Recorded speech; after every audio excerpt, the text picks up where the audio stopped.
مرد کے حقوق، شوہر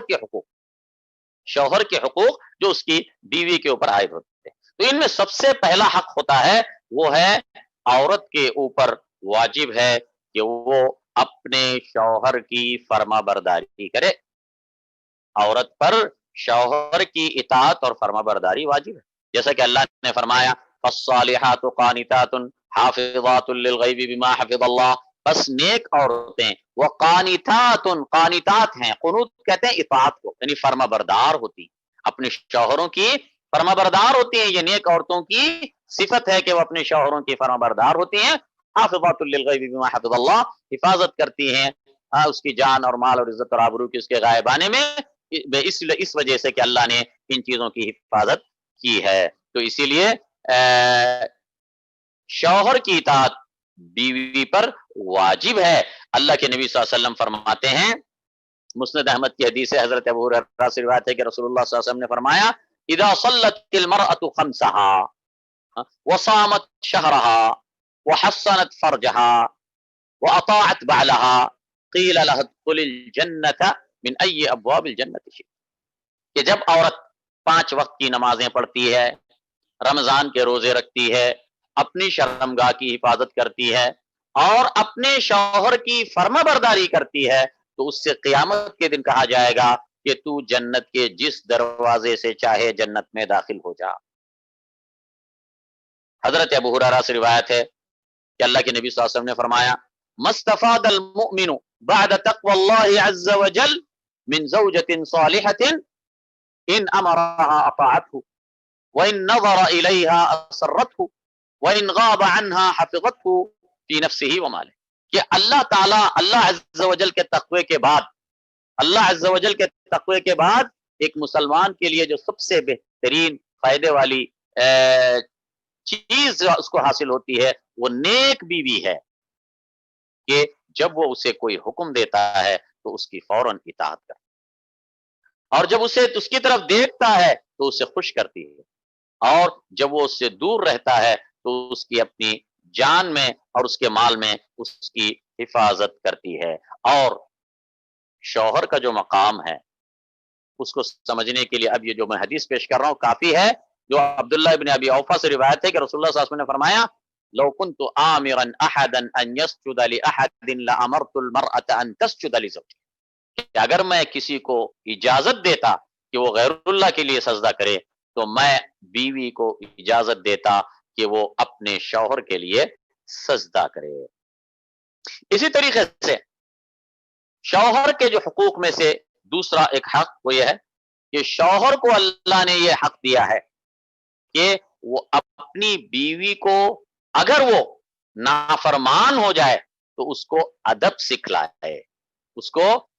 سکھائے، تادیب کرے اس کی، اگر وہ دائرہ اطاعت سے باہر ہو تو. جیسا کہ اللہ نے فرمایا سورہ نساء کے اندر واللاتی تخافون نشوزہن فعظوہن واہجروہن فی المضاجع واضربوہن فإن اطعنکم فلا تبغوا علیہن سبیلا. واللاتی تخافون نشوزہن، اور وہ عورتیں کہ جن کی نافرمانی کا تمہیں خوف اور اندیشہ ہو، یعنی اس سے ایسی نشانیاں ظاہر ہو رہی ہیں جس سے پتہ چل رہا ہے کہ وہ دائرہ اطاعت سے باہر ہوتی جا رہی ہے، تو کیا کرو؟ تو تمہیں اب ادب سکھلانا تمہاری ذمہ داری، یہ تمہارا حق. فعظوہن، پہلا مرحلہ کیا ہے؟ تم انہیں واعظ اور نصیحت. یہ کب ہے؟ جب ابتدائی مرحلے میں ہو نافرمانی یا ابھی نافرمان ہونے کا اندیشہ ہو، واعظ اور نصیحت کرنا، سمجھانا، بتانا، اللہ کی یاد دلانا، اللہ سے ڈرانا، یوم آخر سے ڈرانا، قرآن کی آیتیں بتانا، نبی صلی اللہ علیہ وسلم کی حدیثیں ان کو بتانا، اور شوہر کا حق بتانا. تو یہ واعظ اور نصیحت کا مرحلہ ہے. اور یہ واعظ اور نصیحت فعظوہن، یہ واعظ اور نصیحت کرو، ان کو ادب سکھاؤ. واہجروہن فی المضاجع، لیکن اگر واعظ اور نصیحت کافی عرصے تک کرتے رہے کوئی فائدہ نہیں نظر آ رہا تو دوسرا مرحلہ کیا ہے؟ وَاهْجُرُوهُنَّ فِي الْمَضَاجِعِ، بستروں میں ان کو الگ کر دو، بشرطے کہ ایک گھر میں رہتے ہوئے بستر سے الگ کر دو تاکہ اس کو احساس ہو کہ شوہر ناراض، تاکہ وہ رجوع کر لے. وَاهْجُرُوهُنَّ فِي الْمَضَاجِعِ وَاضْرِبُوهُنَّ. تیسرا مرحلہ اگر اس سے بھی فائدہ نہیں ہوا پہلے 2 مرحلوں سے تو تیسرا مرحلہ یہ ہے کہ آپ ان کو وَاضْرِبُوهُنَّ، مارو ان کو، فہجروہن وہجروہن فی المضاجع وضربوہن، ان کو مارو. اور یہ لیکن یہ مار کے شرائط ہیں، یہ ادب سکھلانے کے لیے نیت صرف اس کی درستگی اور اصلاح کی نیت سے ہو، پہلی شرط ہے. ذاتی انتقام کے لیے نہیں ہو، اس کو درد دینے کے لیے، اس کو زخمی کرنے کے لیے اس نیت سے نہ ہو، صرف ادب سکھانے اور اصلاح کی نیت سے ہو. دوسری یہ کہ ہلکی مار ہو، ایسی مار نہیں کہ بعد میں دواخانے میں ایڈمٹ ہونا پڑے. ہلکی مار ہو صرف احساس دلانے کے لیے کہ تم غلط راستے پہ جا رہی ہو، تمہیں واپس صحیح راستے پہ، صحیح ڈائریکشن پہ واپس آنا چاہیے. فَإِنْ أَطَعْنَكُمْ، یہ تین جو ہے تادیب سکھانے کے ذریعے ہوئے، تین مراحل ہوئے. اگر اس کے بعد وہ اطاعت کر لیں، تمہاری اطاعت میں واپس آ جائیں، فَلَا تَبْغُوا عَلَيْهِنَّ سَبِيلًا، تو تم ان کے اوپر زیادتی کا راستہ تلاش کرو. یعنی اس کے بعد پھر تم ان کے ساتھ نارمل طریقے سے رہو. یہ نہیں کہ بعد میں جب وہ دائرہ اطاعت میں واپس آ گئی پھر بھی ان کو تانے دینا، ان کو ستانا، ان کو پرانی باتیں یاد دلا کے ان کو ایذا دینا، ایسا مت کرو. ان پہ ظلم اور زیادتی نہ کرو. تو بہرحال ادب سکھانا یہ کیا ہے؟ شوہر کے حقوق میں سے ایک حق ہے. شوہر کے حقوق میں سے ایک بات ہم نے یہ بتائی کہ شوہر کی اطاعت عورت پر واجب ہے. نمبر 2، شوہر کا حق ہے کہ وہ اپنی بیوی اگر نافرمان ہو جائے تو اس کو ادب سکھائے. اسی طریقے سے شوہر کے حقوق میں سے ایک حق یہ ہے، تیسرا حق، کہ وہ اپنے گھر میں کسی کو آنے نہ دے مگر اس کی، شوہر کے گھر میں کسی کو آنے کی اجازت نہ دے مگر اس کی اجازت سے. یعنی شوہر کی اجازت جس کے بارے میں ہو اسی کو آنے دے. جیسا کہ عمرو بن الاحوص روایت کرتے ہیں کہ اللہ کے نبی صلی اللہ علیہ وسلم نے حجۃ الوداع کے موقع پر فرمایا کہ ان لکم علی نسائکم حقا وان لنسائکم علیکم حقا فحقکم علیہن الا یطئن فرشکم من تکرہون والا یأذن فی بیوتکم من تکرہون، کہ تمہارا حق ہے تمہاری بیویوں کے اوپر اور تمہاری بیویوں کا حق ہے تمہارے اوپر. سنو کہ تمہارا حق تمہاری بیویوں پر یہ ہے کہ وہ تمہارے بستروں پر ان کو نہ آنے دیں جن کا آنا تمہیں پسند نہیں ہے، اور تمہارے گھر میں کسی کو داخل نہ ہونے دیں، اس کو داخل نہ ہونے دیں کہ جن کو تم ناپسند کرتے ہو، یا یعنی شوہر کی شوہر جن کے آنے کو ناپسند کرتا ہو ان کو آنے کی اجازت نہ دیں. تو یہ جو ہے شوہر کے حقوق میں سے ہے، تیسرا حق ہوا. اسی طرح چوتھا حق یہ ہے کہ وہ شوہر کی اجازت کے بغیر گھر سے نہ جائے. شوہر کی اجازت کے بغیر گھر سے نہ جائے، کیونکہ اللہ کے نبی کی حدیث میں آتا ہے فَإِنَّهُنَّ عَوَانٍ عِندَكَ، عورتوں کے بارے میں فرمایا، بیویوں کے بارے میں، وہ تو تمہارے گھر میں قیدی کی طرح ہے. یعنی قیدی کا مطلب یہ نہیں ہے ہر لحاظ سے قیدی نہیں ہے، مطلب یہ ہے کہ اس کے اندر ایک اشارہ اس بات کی طرف ہے کہ جس طرح قیدی وہ بغیر اجازت کے چھوڑ کے نہیں جا سکتا، تو عورت بھی شوہر کے گھر میں وہ قید کی طرح ہے، اس معنی میں کہ وہ بغیر شوہر کی اجازت کے باہر نہیں جا سکتی. اور اسی طرح اللہ کے نبی صلی اللہ علیہ وسلم کی ایک حدیث میں ہے اذا استأذنت امرأة احدكم الى المسجد فلا يمنعها، جب تم میں سے کسی شخص کی بیوی مسجد جانے کی اجازت مانگے تو اس کو نہ روکے. تو اس سے معلوم ہوا کہ اس کو مسجد جانا ہے تو اجازت چاہیے. اچھا، اب یہ جو اجازت ہے، اب یہ ضروری نہیں ہے کہ ہر مرتبہ وہ نکلنے کے لیے آپ سے اجازت مانگے، لیکن اگر اس کو پتہ چلا، اس کو معلوم ہے کہ اس کے مثلا کوئی آپ کی طرف سے اجازت حاصل ہے، عام نارمل ہے، مثلا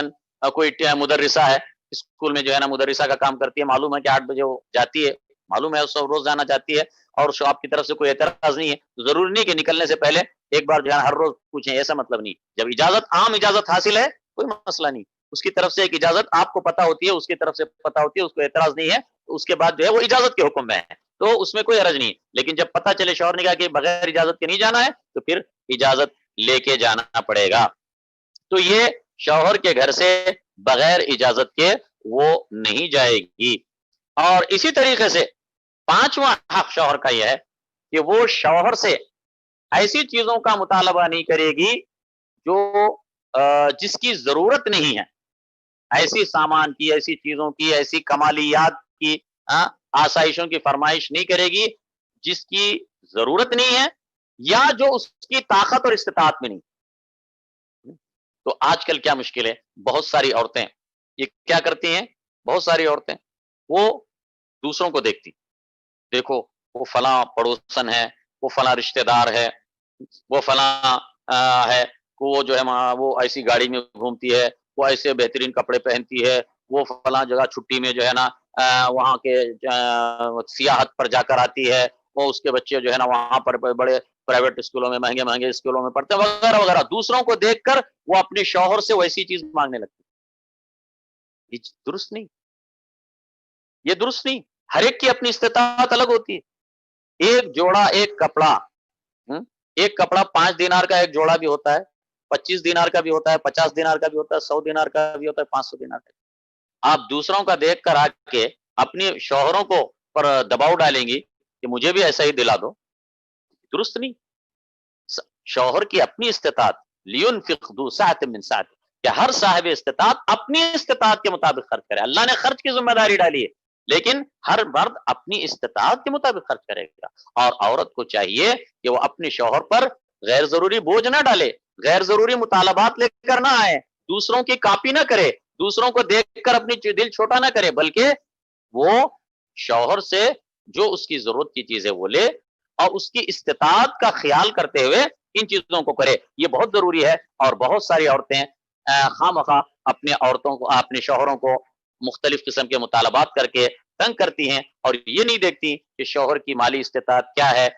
اس کی پوزیشن کیا ہے، اور اس طریقے سے خود بھی پریشان ہوتی ہیں اور شوہروں کو بھی پریشان کرتی ہیں۔ تو یہ درست نہیں ہے۔ اور ہماری عورتوں کو چاہیے، یعنی مسلمانوں کی عورتوں کو چاہیے کہ وہ اپنا اسوہ اور قدوہ امہات المومنین کو بنائیں، صحابیات کو بنائیں۔ دیکھو انہوں نے کیسی پاکیزہ زندگی گزاری، وہ ہمارے لیے قابل اسوہ ہیں، وہ قدوہ ہیں، وہ نمونہ ہیں۔ حضرت عائشہ رضی اللہ تعالیٰ عنہ فرماتی ہیں کہ اللہ کے نبی صلی اللہ علیہ وسلم کے گھر میں ہم نے کبھی 2 دن مسلسل جو کی روٹی ہمیں کھانے کو نصیب نہیں، یعنی مسلسل 2 دن تک ہمیں مسلسل 2 دن روز جو کی روٹی کھائیں، ایسا ہمیں نصیب نہیں ہوا، یہاں تک کہ اللہ کے نبی صلی اللہ علیہ وسلم کی وفات ہو۔ تو اور ایک مرتبہ انہوں نے فرمایا کہ اللہ کے نبی صلی اللہ علیہ وسلم کے گھر میں 2 مہینے گزر جاتے تھے، ہمارے گھر میں آگ نہیں جلتی تھی، کھانا نہیں پکتا تھا۔ تو پوچھا گیا پھر آپ لوگ زندہ کیسے رہتے تھے؟ کہنے لگی یہ بس کھجور اور پانی ہمارا کھانا تھا، کھجور کھاتے تھے، پانی پیتے تھے، لیکن کبھی ناشکری نہیں کرتے، شکر گزار ہوتے۔ اور ہاں ساتھ میں یہ بھی یاد رکھیں کہ ساتھ میں اپنے شوہر کے جو آپ کے لیے کوشش کرتا ہے، جو آپ کے اوپر خرچ کرتا ہے، جو اپنی استطاعت کے مطابق آپ کو کھلاتا ہے، پلاتا ہے، کپڑے دلاتا ہے، رکھتا ہے، تو یہ ساری چیزوں پہ ناشکری نہیں کرنا چاہیے بلکہ شکر گزار ہونا چاہیے۔ اور ناشکری سے ناشکری پر وعید آئی تھی، چنانچہ مشہور حدیث میں آتا ہے جو صحیح بخاری کی حدیث ہے کہ اللہ کے نبی صلی اللہ علیہ وسلم نے عورتوں کو خطاب کرتے ہوئے فرمایا یا معشر النساء تصدقن فإنی اریتکن اکثر اہل النار، اے عورتوں کی جماعت تم صدقہ و خیرات کرو، اے عورتوں کی جماعت تم صدقہ و خیرات کرو، اس لیے کہ میں نے تم عورتوں کو جہنم میں زیادہ دیکھا۔ عورتوں نے پوچھا، صحابیات پوچھا بما یا رسول اللہ، اللہ کے نبی کیا وجہ ہے اس کی کہ عورتیں جہنم میں زیادہ تھی؟ فرمایا تکفرن العشیر و تکثرن اللعن، تم شوہروں کی ناشکری کرتی، تم شوہروں کی ناشکری کرتی ہو اور کثرت سے لان تان کرتی ہو۔ اسی طریقے سے چھٹواں حق ہے، چھٹواں حق جو شوہر کا حق ہے بیوی کے اوپر، وہ ہے بیوی کے اوپر یہ واجب ہے کہ وہ شوہر کی خدمت کرے، شوہر کی خدمت کرے، اور گھر کے جو کام کاج ہیں وہ اپنی طاقت اور استطاعت کے مطابق ان کو ذمہ داری سمجھ کر اس کو ادا کرے۔ حسین بن محسن سے روایت ہے، وہ کہتے ہیں کہ میری پھوپھی نے مجھ سے بیان کیا، میری پھوپھی نے مجھ سے قصہ بیان کیا، میری پھوپھی نے کہا کہ میں ایک مرتبہ اللہ کے نبی صلی اللہ علیہ وسلم کے پاس گئی کسی کام سے، کسی کام کے، کسی حاجت کے بارے میں، تو اللہ کے نبی نے فرمایا اے عورت کیا تو شوہر والی ہے؟ اللہ کے نبی نے پوچھا اس سے اذات بالن ای ہذہ اذات بالن، اے عورت کیا تو شوہر والی ہے، یعنی شادی شدہ ہے؟ تو کہتی ہیں کہ میں نے کہا ہاں، تو آپ نے فرمایا تیرا اس کے ساتھ معاملہ کیسا ہے؟ تو اس نے کہا اے اللہ کے نبی میں تو جو ہے نا جتنی میرے سے ہو سکے میں اس کی خدمت اور اطاعت کرتی ہوں، اللہ ہے کہ جو مجھ سے میری طاقت سے باہر کی بات ہے تو وہ تو میں نہیں کر سکتی، لیکن میں اپنی پوری جو کر سکتی ہوں اس کی خدمت اور اطاعت میں پوری کرتی ہوں. تو آپ نے فرمایا پھر فانظری این انت من فانما هو جنتک ونارک، کہ تو اچھی طرح دیکھ لے کہ تیرا اس کے ساتھ معاملہ کیا ہے، وہ تیرے لیے جنت ہے یا جہنم. تیرا شوہر تیرے حق میں جنت اور جہنم ہے، یعنی تو اس کی اطاعت کے ذریعے سے، اس کی اطاعت اور خدمت سے تو جنت میں جائے گی، اور اس کی نافرمانی کی وجہ سے جہنم میں جا سکتی ہے. یہ مسند احمد میں اچھی سند کے ساتھ یہ حدیث مروی ہے. علامہ البانی اس حدیث کو ذکر کرنے کے بعد فرماتے ہیں کہ اس حدیث میں دلیل ہے اس بات پر کہ عورت کے اوپر واجب ہے کہ وہ اپنے شوہر کی اطاعت کرے، اور اسی طرح عورت کے اوپر واجب ہے کہ وہ اپنے شوہر کی خدمت کرے. اسی طرح حضرت انس رضی اللہ تعالیٰ عنہ فرماتے ہیں کہ صحابہ کرام رضوان اللہ علیہم جب کسی عورت کو اس کے شوہر کے گھر بھیجتے تھے تو اس کو نصیحت کرتے تھے اور وصیت کرتے تھے کہ وہ اپنی شوہر کی خدمت کرے. اسی طرح 7واں حق جو شوہر کے حقوق ہیں عورت پر، ان میں سے 7واں حق یہ ہے کہ عورت کو چاہیے کہ وہ شوہر کے گھر والوں کی کا احترام کرے، ان کے ساتھ اچھا برتاؤ کرے، چاہے وہ شوہر کے والدین ہوں یا اس کی بہنیں ہوں وغیرہ، کیونکہ یہ جو ہے شوہر کے ساتھ حسن سلوک میں شامل ہے. اور یہ اور اسی طرح اس کے شوہر کے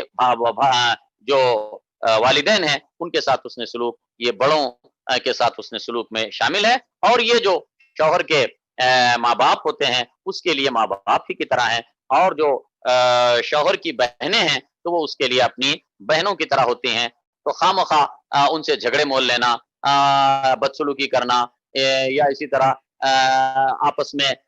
تعلقات توڑ لینا، یا ہمیشہ شکوے شکایتیں کرنا، تو یہ ساری چیزیں جو ہے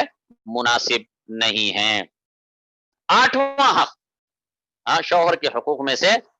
جو بیوی کے اوپر واجب ہوتے ہیں ان میں سے 8واں حق ہے کہ بیوی کو چاہیے کہ وہ اپنے شوہر کی سے جو اولادیں اس کو ہیں ان کی اچھی طرح تربیت کرے، ان کا خیال کرے، اور ان کی اچھی طرح اخلاص کے ساتھ ان کی دینی اور اخلاقی اور تعلیمی ہر طریقے سے ان کی تربیت کا فرض ادا کرے. تو اس حوالے سے حضرت جابر رضی اللہ تعالیٰ عنہ کا قصہ آپ کے سامنے میں پیش کرتا ہوں. حضرت جابر بن عبداللہ نے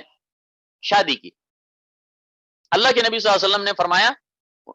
کیا تو نے شادی کی ہے؟ انہوں نے کہا ہاں اللہ کے نبی. فرمایا کس سے شادی کی ہے؟ کسی کنواری سے یا کسی بیوہ وغیرہ سے، مطلقہ یا بیوہ سے جو پہلے سے شادی شدہ تھی، بعد میں پہلے شادی شدہ تھی،